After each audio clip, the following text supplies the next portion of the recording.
subhanaka la ilma lana illa ma 'allamtana innaka antal alimul hakim. Shadaqallahul azim. Yang dimuliakan oleh Allah, semua jemaah tarawih di Masjid Istiqlal ini, semoga kita semua menikmati suasana bulan Ramadan, menikmati ibadah semua yang kita lakukan di bulan Ramadan ini dengan sehat walafiat. Dan insya Allah, Allah akan menerima semua amal ibadah kita yang kita lakukan dengan tulus ikhlas di bulan ini.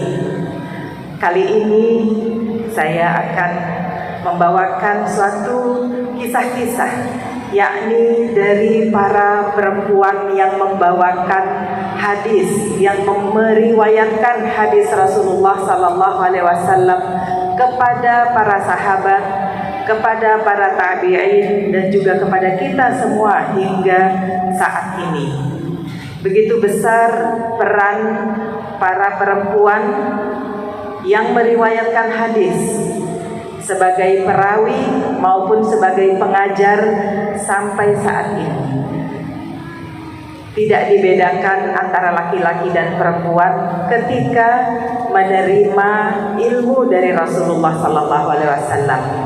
Bahkan Rasulullah Sallallahu Alaihi Wasallam memberi waktu khusus kepada para sahabiyat, kepada alul bait yang perempuan, kepada masyarakat di Madinah untuk mendengarkan langsung dari Rasulullah Sallallahu Alaihi Wasallam tentang ajaran akidah, ajaran akhlak, ajaran syariat yang dibawakan oleh Rasulullah Sallallahu Alaihi Wasallam. Dari mana ajarnya dengan yang dibawakan oleh laki-laki?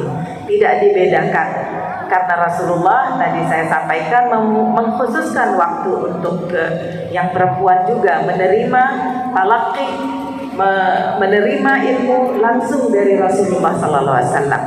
Ketika itu ada seorang sahabiah yang meminta kepada Rasulullah, karena Rasulullah sering duduk dengan kaum laki-laki, maka yang perempuan juga meminta, wahai Rasulullah, tolong khususkan bagi kami untuk belajar langsung kepada baginda Rasulullah, agar ilmu dan iman serta ketakwaan kita sama dengan yang laki-laki. Maka dikabulkan oleh Rasulullah. Hari tertentu ini adalah untuk para perempuan, mulai dari sanak famili dan juga bagi masyarakat di Madinah Al-Munawwarah. Masya Allah.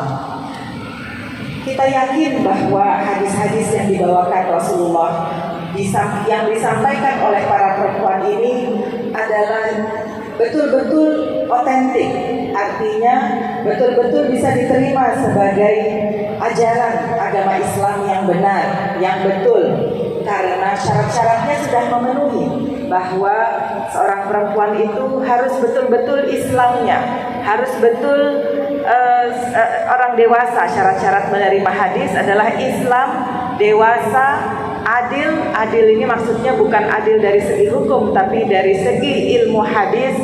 Al-adalah atau adl itu adalah beriman dan bertakwa, tidak diragukan, tidak dicurigai imannya atau ada kelemahan.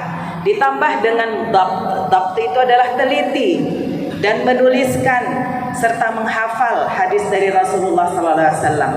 Ketika seorang perempuan melakukan itu, maka hadisnya periwayatannya langsung diterima. Dan hadis Rasulullah SAW yang menguatkan lagi bahwa semua yang dilakukan oleh perempuan adalah tanggung jawabnya dan menjadi panutan bagi yang lain. Hadis Rasulullah berbunyi, kullukum ra'in wa kullukum mas'ulun an ra'iyatih. Hadis ini berlaku bagi laki-laki dan perempuan. Laki-laki mas'ulun fi ahli, bertanggung jawab atas keluarganya, baik itu iman, takwa, dan juga kesejahteraan lahir dan batin. Serta yang perempuan juga demikian, bertanggung jawab atas iman, takwa, kesejahteraan lahir batin bagi anggota keluarganya dan masyarakat sesuai dengan ajaran yang diajarkan oleh Rasulullah sallallahu alaihi wasallam. Periwayatan hadis bagi perempuan sudah dibukukan lama oleh Ibnu Hajar Al-Asqalani. Ibnu Hajar mengumpulkan sekurang-kurangnya 170 perawi perempuan. Bahkan lebih banyak lagi nama ketika nama-nama yang perempuan ini berada di bawah keluarganya, artinya ayah dan saudara-saudara laki-lakinya juga ulama, kemudian saudara perempuannya juga disebut namanya. Ini lebih dari 200 nama perempuan yang disebut sebagai penuntut ilmu di bidang hadis dan juga mengembangkan ilmu ini. Kita kenang bahwa Sayyidah Aisyah binti Abi Bakar, istri Rasulullah sallallahu alaihi wasallam tersayang, meriwayatkan lebih dari 2000 hadis. 2200 hadis diriwayatkan oleh Aisyah karena beliau bisa melihat langsung kehidupan Rasulullah. Apa yang diambil oleh Aisyah radhiyallahu anha dari Rasulullah? Tentu ajaran yang khusus tentang sifat Rasulullah, akhlak Rasulullah, tentang kehidupan keluarganya, dan juga tentu tentang ajaran agama Islam secara menyeluruh, hukum, khususnya hukum keluarga. Ini Aisyah sudah mengumpulkan dan diriwayatkan oleh para muhaddisin tentang hadis yang diriwayatkan oleh Aisyah. Kita juga kenang, kita ingat nama Hafsah. Hafsah adalah istri Rasulullah, adik dari Umar ibn al-Khattab, yang atas jasanya Al-Quran yang kita baca sampai hari ini adalah jasa dari Hafsah. Berarti betul-betul untuk Al-Quran dia sangat teliti dan menuliskan ayat-ayat Al-Quran yang didengar langsung, yang dihafalnya di atas kulit pohon, kulit hewan, ataupun di atas batu. Dikumpulkan semua itu menjadi mushaf Hafsah. Dan ketika di masa Umar dan di masa Utsman bin Affan, setelah itu dibukukanlah Al-Quran versi yang dikumpulkan oleh Hafsah binti Al-Khattab. Nah, inilah yang kita jadikan panutan. Tidak diragukan lagi bahwa perempuan-perempuan mengambil ajaran Islam yang otentik. Bahkan perempuan terkenal teliti ketika menulis dan juga ketika menghafal teliti. Sering juga mengeritik ungkapan atau matan yang ada dari para sahabat lainnya, diluruskan, memverifikasi. Untuk itu dari hafalannya dan dari belajarnya para sahabiat ini tentang hadis Nabi, mereka diakui.